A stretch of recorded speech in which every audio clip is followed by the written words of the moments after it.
Today we are going to talk about Ikeono's automated feedback tool for Lightspeed Retail. First, we are going to navigate to our Ikeono portal within Lightspeed, and then we are going to click on the Customer Feedback app. This will give us a snapshot of our interactions with our customers. You can notice customers who have left a negative response, which you have replied to, customers who have left a negative response which still needs a reply, and customers who have left you a positive response.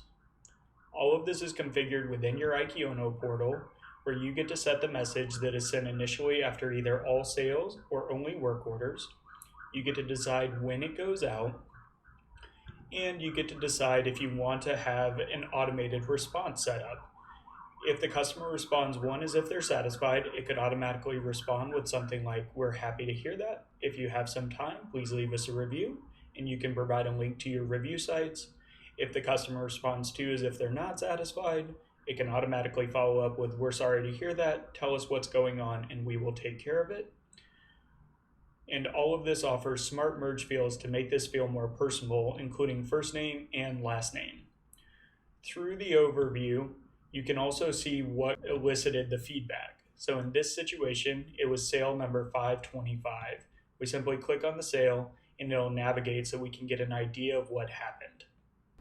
For more tutorials on how Ikeono integrates with Lightspeed, please subscribe to our YouTube channel and also follow us on Instagram at Ikeono app.